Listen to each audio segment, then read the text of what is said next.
Hello students, next आज हम करेंगे लैमीज थ्योरम की कुछ प्रॉब्लम्स, कुछ एग्जांपल्स। जो हमने कल लैमीज थ्योरम पढ़ी थी उसकी आज हम एग्जांपल्स करेंगे। जो फर्स्ट एग्जांपल है ये वेरी इंपॉर्टेंट एग्जांपल है। देखो, लैमीज थ्योरम पहले आपको स्टेटमेंट लर्न होनी चाहिए कि लैमीज थ्योरम अप्लाई कहाँ करना है। ठीक है, तो पहले मैं आपको लैमीज थ्योरम की स्टेटमेंट करवाती हूँ।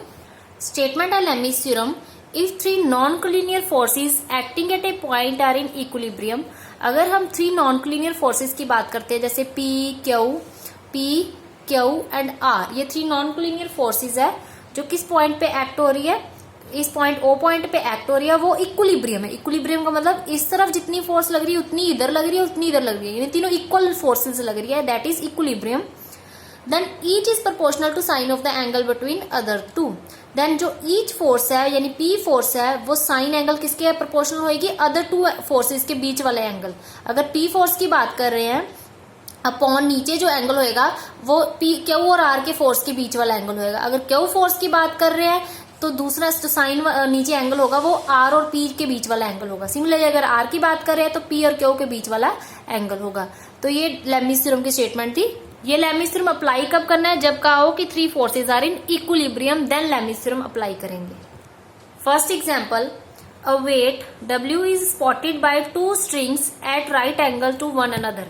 वेट जो है W वो उसको स्पॉटेड किया गया बाय टू स्ट्रिंग्स ले ली, यानी स्ट्रिंग्स कुछ भी हो सकती है, रोप्स वगैरह या कुछ भी ले ली, टू स्ट्रिंग्स।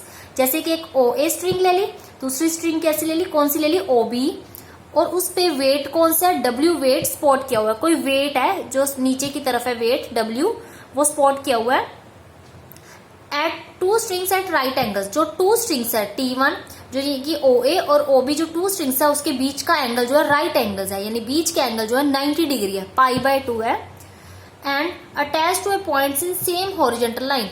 इस स्ट्रिंग्स को किस पे अटैच किया हुआ है, इस हॉरिजॉन्टल लाइन पे अटैच किया हुआ है। सिमिलरली इस स्ट्रिंग को भी ये हॉरिजॉन्टल लाइन जो डॉटेड लाइन शो की गई है, ये हॉरिजॉन्टल लाइन पे इस स्ट्रिंग्स को यहाँ अटैच किया हुआ है, यहाँ पर और यहाँ पर और यहाँ अटैच किया हुआ है इसको, और यहाँ पर वेट W स्पॉट किया हुआ है। Prove that their tensions are inversely proportional to their lengths.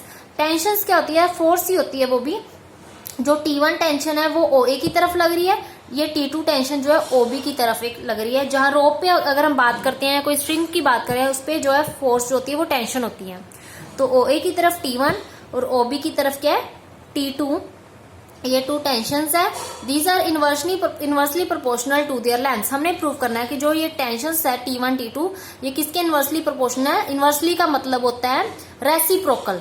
Reciprocal means ऊपर वन नीचे OA, OB भी नीचे आना है, यानी कि नीचे इनवर्सली प्रोपोर्शनल है। OA OB होती है लेंथ, OA की लेंथ इधर OB की लेंथ, ये हमने प्रूव करना है, inversely proportional to its length, ये हम प्रूव करेंगे। तो सबसे पहले आप ये लाइंस लिखोगे कि लेट T1 एंड T2 भी टू टेंशन है, ये लिखनी जरूरी है लाइंस। जो T1 टेंशन है स्ट्रिंग्स OA की तरफ है, एंड T2 टेंशन किसकी स्ट्रिंग की तरफ है, OB की तरफ है। And W be the weight suspended from point O। Let two strings makes an angle alpha beta with horizontal. मान लो इसके बीच वाला, टू स्ट्रिंग के बीच वाला जो एंगल है वो 90 डिग्री का है।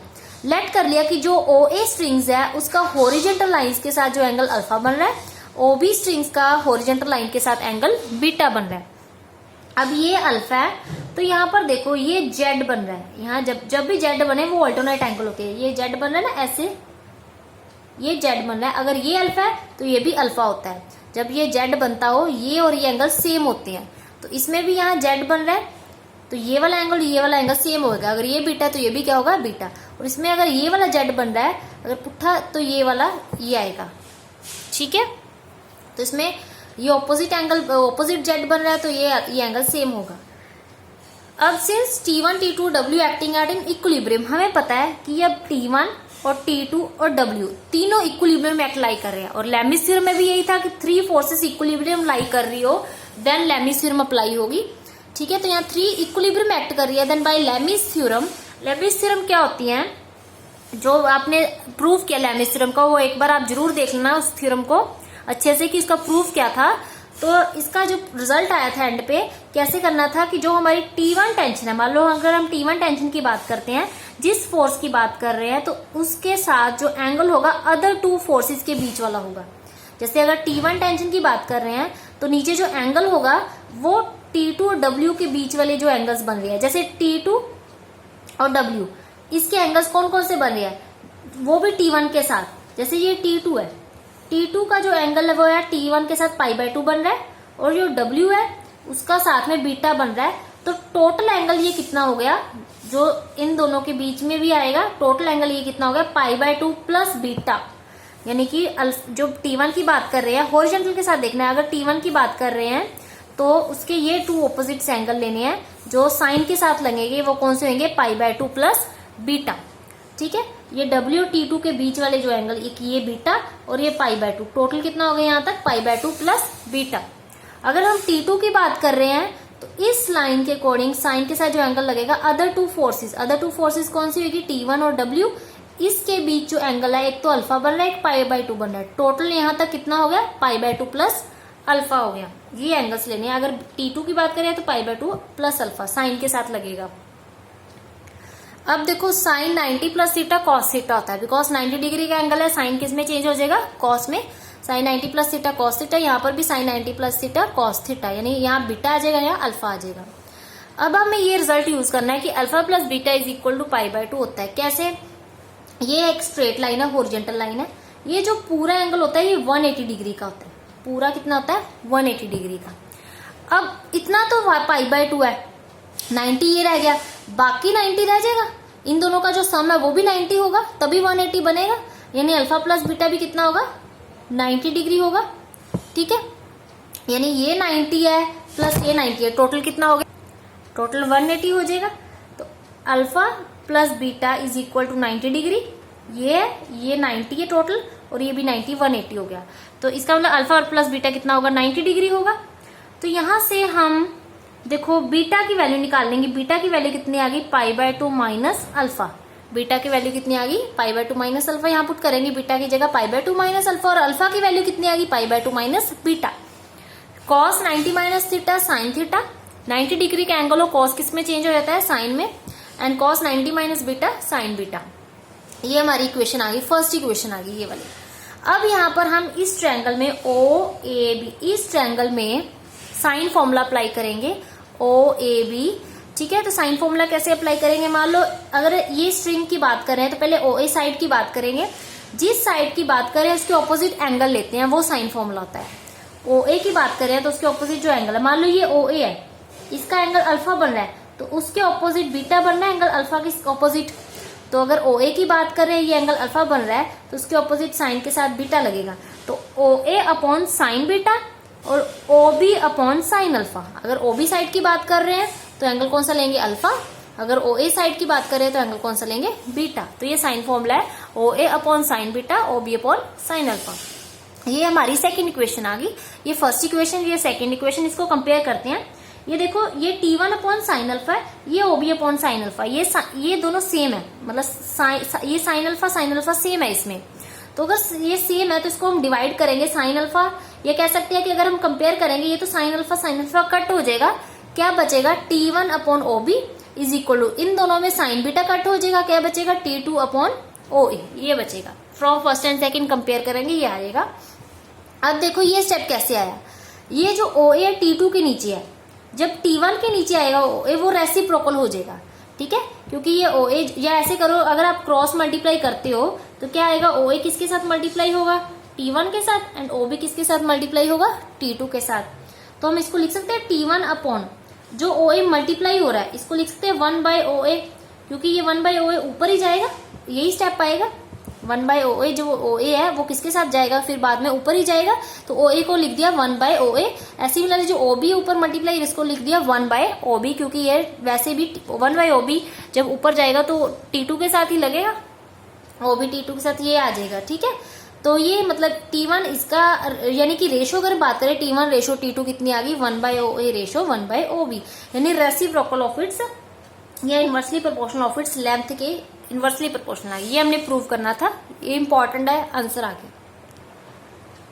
यहाँ पर जब मैंने आपको लेमिस थ्योरम, आप ऐसे भी देख सकते हो एंगल्स, अगर आपको कंफ्यूजन है तो आप ऐसे देख सकते हो। जैसे अगर हम T1 टेंशन की बात कर रहे हैं तो T2 और W के बीच वाला ये एंगल हमने देखना है, मान लो ठीक है, तो ये एंगल आप ऐसे फाइंड कर सकते हो। इतना तो हमें पता है ये बीटा एंगल है इतना वाला, तो इतना क्या होगा 90 डिग्री होगा, क्योंकि ये देखो 90 डिग्री का एंगल बन रहा है ये वाला।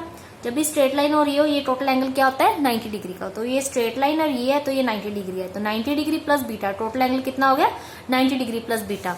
अगर हम T2 टेंशन की बात कर रहे हैं तो इसमें लेमिस थ्योरम कैसे अप्लाई होगी, जो T1 और W के बीच वाला एंगल है, अदर टू फोर्सेस के बीच वाला एंगल है वो ये है, और ये 90 है, ये अल्फा है, तो टोटल कितना हो गया 90 प्लस अल्फा। तो आप ऐसे भी इसको एंगल्स को देख सकते हो, ठीक है। Second example statement, the ends of an inelastic string, ये भी इंपॉर्टेंट एग्जाम्पल है। The ends of an inelastic string 0.70 metre long are attach to 2 points A and B.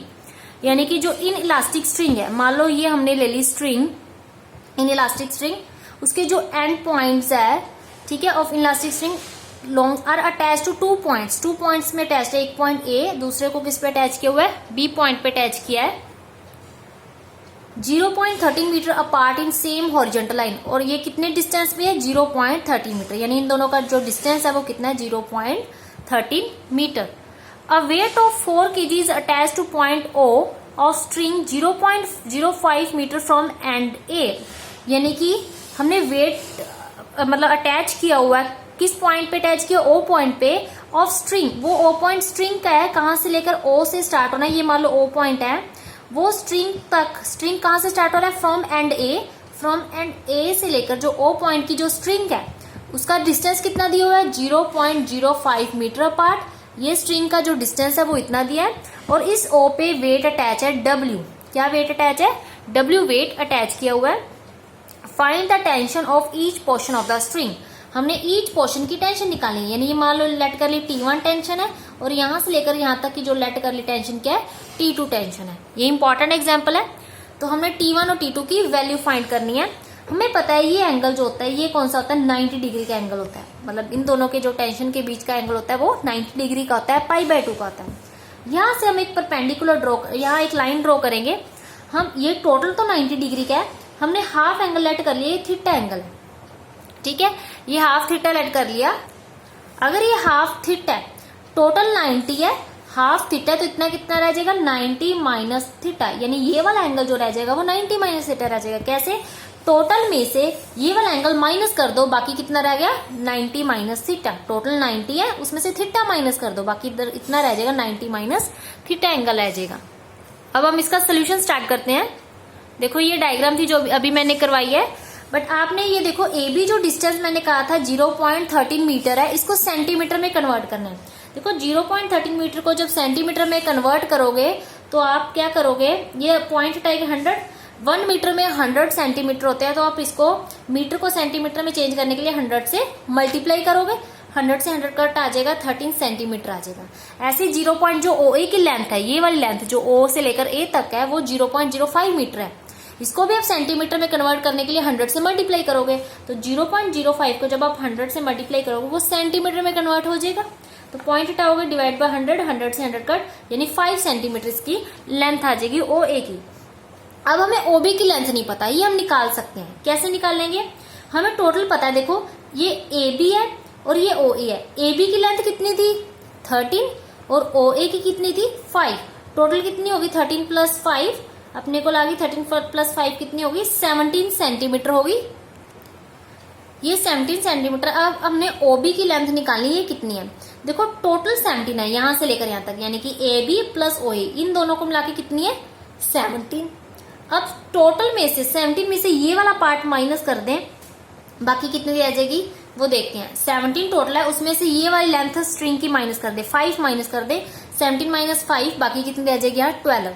मतलब टोटल जो 17 है ना, उसमें से ये वाली लेंथ माइनस कर दी 5, बाकी इतनी रोप माइनस कर दी, इतनी स्ट्रिंग माइनस कर दी, बाकी बची स्ट्रिंग कितनी रहेगी 12 सेंटीमीटर रह जाएगी। क्योंकि हमें स्टेटमेंट में गिवन है कि जो स्ट्रिंग टोटल है वो 17 है, तो 17 ये टोटल है, उसमें से मतलब टोटल 17 बनी है, उसमें से ये 5 माइनस कर दी, बाकी 12 रह गई है ओबी की लेंथ। ठीक है, तो अब ये ट्रायंगल बन गया हमारे पास। यहाँ पर हम पाइथागोरस थ्योरम भी अप्लाई कर सकते हैं। पाइथागोरस थ्योरम कैसे अप्लाई करते हैं, ये देखो ये टोटल 90 डिग्री का एंगल था, टोटल जो एंगल था दो स्ट्रिंग के बीच का वो कितना था 90 डिग्री का था। Half theta half 90 minus theta, total 90 degree. जब दोनों एंगल को प्लस करो, थीटा से थीटा कट हो जाएगा, अकेला कितना बचेगा 90 डिग्री। तो ये एंगल जो 90 डिग्री का जब भी एंगल हो उसके सामने हाइपोटेन्यूज होता है। जो 90 डिग्री का एंगल होता है उसके सामने क्या होता है, हाइपोटेन्यूज। तो पाइथागोरस थ्योरम होगी hypotenuse square is equal to perpendicular square plus base square, यानी AB square is equal to OA square plus OB square. ये हमने पाइथागोरस थ्योरम अप्लाई की। यहाँ एंगल लिख देंगे कि एंगल जो है AOB वो 90 डिग्री का है, मैंने अभी बताया ये टोटल 90 डिग्री का है। जो एंगल AOD वो हमने लेट कर लिया हाफ थीटा, इतना कितना रह जाएगा 90 माइनस थीटा रह जाएगा। OBD ये भी थीटा होगा, क्यों, ये देखो ये वाला एंगल थीटा क्यों होगा, क्योंकि यहाँ देखो Z बन रहा है, यहाँ से स्टार्ट करो ये लाइन यहाँ, और ये इसको पीछे ऐसे ज्वाइन करो, ये हॉरिजॉन्टल लाइन है ये नीचे वाली। तो अगर यहाँ देखो ये स्टार्ट करो यहाँ से ये वाली लाइन, और ये Z बन रहा है यानी, और यहाँ पर भी यहाँ Z बन रहा है, दोनों तरफ Z बन रहा है। ये एंगल देखो, ये और ये एंगल सेम होना चाहिए, ठीक है। अब ये एंगल हमें पता नहीं क्या है, ठीक है। हम यहाँ पर टोटल एंगल फाइंड कर लेते हैं, यहाँ से लेकर यहाँ तक। देखो टोटल कैसे फाइंड करेंगे, यहाँ ये है स्ट्रेट लाइन, और ये यहाँ पर ये स्ट्रेट लाइन का ये एंगल हमें पता है 180 डिग्री का होता है टोटल, ठीक है। टोटल अगर 180 का है तो 180 में से अगर ये वाला एंगल माइनस कर दे तो ये कितना रह जाएगा वो हम देख लेते हैं। ये वाला एंगल बच गया कितना, टोटल 180 है, यानी ये वाला टोटल एंगल इस लाइन के साथ जो बन रहा है टोटल 180, उसमें से ये वाला 90 माइनस थीटा एंगल माइनस कर देते हैं। इतना माइनस कर दो, माइनस कितना करना है 90 माइनस थीटा। ये ध्यान रखना है जब भी माइनस करना है इसको ब्रैकेट में लिखना है, क्योंकि माइनस दोनों के साथ लगेगा। Minus 90 degree minus minus plus theta, तो कितना आ गया 90 प्लस थीटा आ गया, यानी ये वाला एंगल जो बचेगा वो कितना बचेगा 90 डिग्री प्लस थीटा, यानी ये 90 है और ये कितना है थीटा। 90 प्लस थीटा कैसे बना, ये बना ना 90 प्लस थीटा, यानी 90 प्लस थीटा जब बनेगा तो 90 प्लस थीटा ये मिलेगा, तो ये वाला क्या है, ये 90 डिग्री है, और ये क्या होगा फिर थीटा ही होगा इतना। अब इतना थीटा है तो ये भी थीटा होगा बिकॉज जेड बन रहा है, ये थीटा है तो ये भी क्या होगा थीटा एंगल होगा बिकॉज जेड बन रहा है, ऑल्टरनेट एंगल है ये वाला, ठीक है। तो ये थीटा ऐसे आए, यहाँ थीटा और ये थीटा सेम है, यहाँ लिख देती हूँ ये थीटा एंगल। अब सबसे पहले हम टेंशन T1 T2 पे लेमिस थ्योरम अप्लाई करते हैं। सबसे पहले T1 की बात करते हैं। अगर T1 टेंशन की बात करें तो अदर टू फोर्सेस के बीच एंगल होना चाहिए, वो लेमिस थ्योरम होती है। मान लो ये T1 फोर्स है तो एंगल्स किसके बीच होना चाहिए, T1 एंगल होना चाहिए T2 और W के बीच, क्योंकि थर्ड वेट W कितना दिया हुआ 4 kg वेट है, और T2 और W के बीच वाला एंगल हमने अभी फाइंड किया है। ये देखो ये लाइन ध्यान से उसके बीच वाला फाइंड करना है। ये T2 लाइन है, ये T2 है और ये W है, इसके बीच वाला ये वाला एंगल T2 से W के बीच वाला क्या था 90 प्लस थीटा, ये अभी हमने फाइंड किया था एंगल, क्योंकि पूरा 180 था। 180 में से ये 90 माइनस थीटा माइनस कर दे तो इतना जो बचेगा T2 और W के बीच वो कितना बचेगा 90 प्लस थीटा, जो अभी हमने फाइंड किया। तो नीचे आ जाएगा साइन 90 प्लस थीटा। अगर T2 टेंशन की बात करते हैं, ये अगर T2 टेंशन की बात करते हैं तो एंगल किसके बीच का लेना है, T1 और W के बीच का। मतलब अगर एक की बात करते हैं तो एंगल दूसरे टू फोर्सेस के बीच का लेते हैं। तो T1 और W के बीच ये वाला एंगल देखो क्या होगा, ये वाला एंगल पूरा देखो पूरा 180 है, पूरा कितना है 180। 180 में से ये थीटा माइनस कर दे, ये वाला थीटा इतना सा थीटा माइनस कर दे, बाकी जो बचेगा T1 और W के बीच वो क्या होगा 180 माइनस थीटा। पूरा 180 में से थीटा माइनस कर दे, बाकी बचेगा क्या होगा 180 माइनस थीटा। तो यहाँ लिखेंगे sine 180 minus theta. Third force अगर हम W की बात करते हैं, इस फोर्स की बात करें तो वो एंगल हम लेंगे उसके बाद T1 और T2 के बीच का एंगल लेंगे, और हमें पता है T1 और T2 के बीच का एंगल 90 डिग्री था टोटल। इन दोनों को प्लस करो, थीटा और 90 माइनस थीटा को प्लस करो, थीटा से थीटा कट, T1 और T2 के बीच का एंगल कितना होगा 90 डिग्री। तो नीचे लिखेंगे साइन 90। अब वैल्यू लिखेंगे cos 90 प्लस। बस अगर आपको लेमिस थ्योरम अप्लाई करनी आ गई उसके बाद तो सॉल्व तो इजी होता है। मेन आपको लेमिस थ्योरम अप्लाई करनी आनी चाहिए कि किसके बीच एंगल लेना है। अगर T1 की बात कर रहे हो तो एंगल लेना है T2 और W के बीच। अगर T2 की बात कर रहे हो तो अदर टू फोर्सेस के बीच एंगल लेना है, जैसे T1 और W के बीच। और अगर वेट की बात कर रहे हैं, W की बात कर रहे हैं, तो एंगल नीचे लेना है T1 और T2 के बीच का एंगल यहाँ लेना है, ठीक है। Cos sine 90 plus theta cos theta, sine 180 minus theta sine theta होता है, साइन 90 की वैल्यू 1 होती है। तो यहाँ फर्स्ट और थर्ड को कंपेयर करो, T1 की वैल्यू कितनी आ जाएगी 4 कॉस थीटा, ठीक है। कॉस थीटा की वैल्यू यहाँ से निकाल के रखेंगे कॉस और साइन की। सिमिलर T2 की वैल्यू आ जाएगी 4 साइन थीटा। देखो कॉस और साइन की वैल्यू कैसे निकालनी है, निकाली हुई है। साइन थीटा होता है परपेंडिकुलर अपॉन हाइपोटेन्यूज। अब थीटा ये एंगल है, इस ट्रायंगल में ये थीटा एंगल लेना है क्योंकि ये पूरा ट्रायंगल के साथ बन रहा है। ये नहीं ले सकते क्योंकि ये डी के साथ बन रहा है, डी हमने साइड में ली, हमने पूरा ट्रायंगल में एंगल देखना है, वो थीटा बन रहा है। जब वो थीटा एंगल बन रहा है उसके सामने वाला परपेंडिकुलर होता है, एंगल थीटा के सामने वाला परपेंडिकुलर होता है। जो 90 डिग्री बन रहा है उसके सामने वाला हाइपोटेन्यूज होता है। थीटा के सामने वाला परपेंडिकुलर, 90 डिग्री के सामने वाला हाइपोटेन्यूज। तो साइन थीटा क्या होगा, थीटा ये है तो परपेंडिकुलर अपॉन हाइपोटेन्यूज, परपेंडिकुलर ये वाली साइड होती है, ये वाली साइड ओए हमने निकाली, ये देखो ओए कितनी है, ये ऊपर ओए निकाली कितनी 5 सेंटीमीटर, तो 5 परपेंडिकुलर है। और हाइपोटेन्यूज क्या होगा ए बी, तो क्योंकि 90 डिग्री के सामने वाला हाइपोटेन्यूज होता है और ए बी कितनी है 13, तो 5/13 आ जाएगा। कॉस थीटा होता है बेस अपॉन हाइपोटेन्यूज, बेस है ये ओबी और ओबी हमने यहाँ निकाली है देखो 12 अपॉन हाइपोटेन्यूज कितना 13, तो cos थीटा की वैल्यू 12/13। ये हम यहाँ पुट करेंगे 4 into cos theta 4 into sine theta put करके सॉल्व कर लेंगे। इतने किलोग्राम, टेंशन जो होता है वेट होता है, एक फोर्स होती है, उसकी यूनिट किलोग्राम में आनी चाहिए, ठीक है। तो ये इतने किलोग्राम टेंशन आ गई, ये आंसर आ गया।